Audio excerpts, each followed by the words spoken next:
I think this is slightly a breakthrough, even that's something very small but very enormous, I think, in timing. Because I believe that citizens many times, even like myself, I wouldn't know to kind of be patient and go through that flow if I know that it has to happen, but knowing that they're going to end up having to tell me, even if I just sit here and don't say anything. Yeah. Now, I think the other part, I'd say, if you're not somewhat cooperative, if they're asking questions and you just aren't speaking back, and I'm just giving scenarios that what would give an officer a right, if I'm a lawyer, playing lawyer, to but to apprehend or require my client to leave their vehicle. When do you have to leave the vehicle? Technically, yes. There is federal case law that says, and kind of go back to what you said earlier. The federal courts have deemed that traffic stops are inherently dangerous. Most police officers are killed during traffic stops. That's what I mean, and it's not so, and not just from traffic accidents, actually where people pull out guns and shoot us or try to shoot us. So the courts have deemed that because traffic stops are inherently dangerous, that police officers can justifiably ask people to exit the vehicle. And like sit on the curb. That's when they usually ask people. Well, we don't sit people on the curb. Oh, okay. We actually have a policy that goes back to 1990, I believe. So that's important. So LAPD does not sit you. Right. I've been sat on the curb before, so I should have known about your office, Inspector General. You got lucky. Yeah. I got lucky. We have a policy that we don't sit people on the curb because we feel it's demeaning. And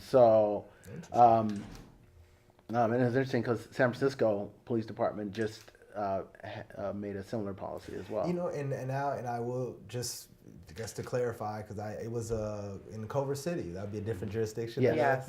We have a little area that overlaps. Culver City, you should change your policy. I'll say with a smile. Thank you. I hope you all do well. It's something important to know and realize that, because a lot of times we talk about policing like it's all of policing. And as we mentioned when we were doing background and talking about what can we get out of this series, and I talked about the scope of it is LAPD. Because that's what our reach is. And but I understand as a community member, you're like, the police are the police. And I've been there and looking at different agencies. But this is good to hear, and that we need, because I think that's where the disconnect, and that's where that's what newspaper. That's why we're here, to give information and declare, help bring clarity, and you're all helping to bring that. And that's what I think is a breakthrough today, is us understanding how far things should go, should not go. What should we be expecting to happen in these processes, what not to happen, and then what rights do we have again, So I didn't mean to cut you off. No problem. So going back to can an officer ask you to get out of the car? Are you required to? The courts say yes, you are required. If an officer asks you to get out of the car, you and the passengers, and we can detain the passengers as well. The courts have deemed that. Is there an order again to that? No. The ID, so you can walk up to a car, hey, get out. Right. I don't even technically have to walk up to the car. I can stay at my car and then correct. ask you. Okay, that's good. Okay. Sir or ma'am, step out of the car and step over on the sidewalk. Okay. No, that's important. Okay. So again, what I like to tell the community is educate yourself as much as possible. How often have you seen someone driving down the street with headphones in both ears? Me today, sorry. Happens all the time, right? Right, but that's against the law. You're not supposed to have it in both ears. It's only supposed to be one ear. Really? Mm-hmm. Yes. It's So a lot of people don't know that, and a lot of people don't know it. And unfortunately, I think the state and the city and the county, we don't do a good job of educating the community. I thought you guys would be proud of me. Like, because you're like, I'm I would turn and look at the officer. Hello. Look, hands free. Look at me, and you'd be like, pull over. Yeah. How about and that? so that's the thing is God. that. Wow. Again, that's why these kind of conversations are important, because there's these nuances of how the interaction goes. And for us as in law enforcement, when we know, hey, I can ask you to get out of the car, we don't think about it necessarily. But for you as the person being asked, I can 100% understand where. Why are you pulling me out? Why are you pulling me out of the car? Are you even allowed to do that? Is it because I'm black, or is it because I'm this, or is it because I'm in a certain community? All those things come into play because the community doesn't know. They just assume, because unfortunately we watch a lot of TV, and we see what we see on TV we think is reality, and it's not always the case. And that it's gonna escalate to right. that. And I know we're jumping around No, and okay. with the stops, but to keep us centered and on cue. So again, we've kind of talked pedestrian stops. We've now kind of addressed in the midst of a traffic stop. Again, just to be clear, we should always. Can you just overview the bullet points? Yeah. So the bullet points sides, are, just to make sure that we understand. hey, this is a normal human interaction. So let's be respectful where we can be. Let's always start there. Let's remember that it's being recorded, and that's to your benefit as the community member, right? Because if you feel like something's not going well, it's being recorded.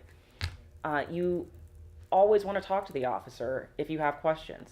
At the point at which you feel like the officer's not answering your questions, or that there's not really a resolution to the situation, ask for a supervisor. The supervisor, Jody and I have both been field supervisors, like I said before, and when you show up to that call, you're more dispassionate about it, right? Like you haven't been there for the tension and the build up, and so you're coming in and being objective of, okay, so why are we here?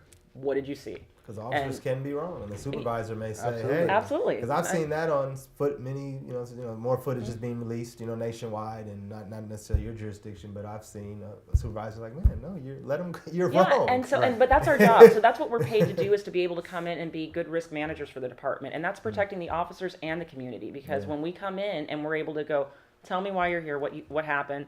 The officers are giving what they feel like the fact pattern is. You go and talk to the community member. You're able to go, okay, let me sift through this.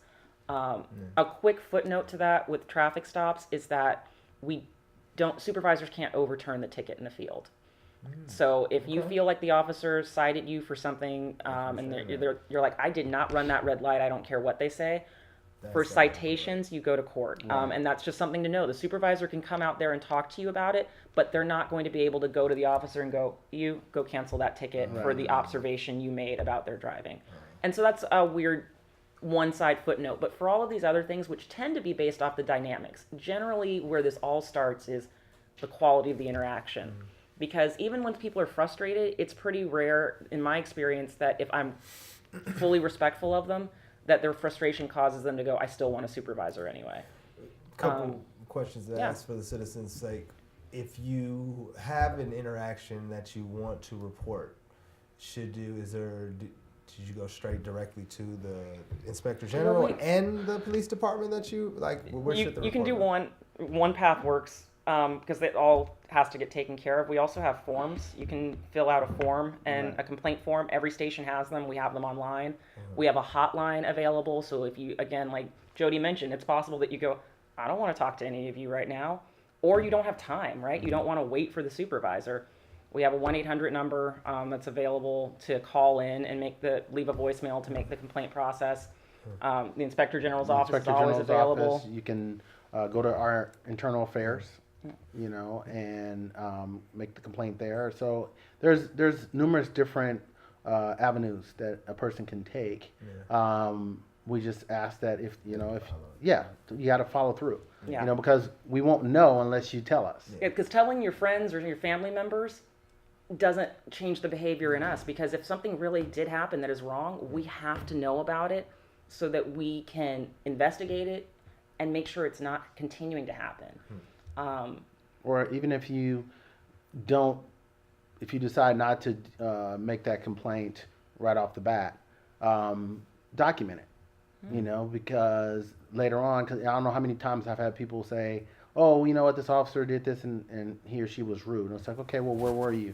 Oh, I don't remember. Or what was the officer's name? Well, I don't remember. What did he look like? Oh, he was this or he was that. Well, we have 10,000 police officers. Right. So unless you're talking about, somebody who's specific, we have a couple of officers that are like 7 feet, it's hard to describe, someone. So follow through. And then also what I would ask the community to do as well is not only when you have a complaint, but if an officer does something well, go and make you can go and make a commendation for the officer. And that means a lot to us.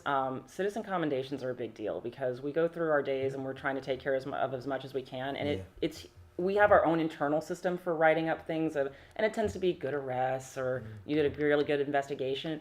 But it truly does mean a lot to us for a citizen to come by and just go, you know what, they were really kind to us. They really, really helped us out.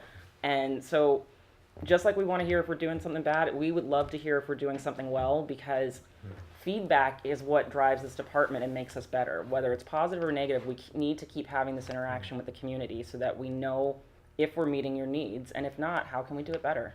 And just, and just to piggyback on that again, and it doesn't have to be something miraculous. If I treated you fairly on a traffic stop, then a commendation coming from Brandon saying, hey, Jody treated him, fairly on a traffic stop is a lot more than from a sergeant or from a captain saying, oh, you did a good job on this arrest.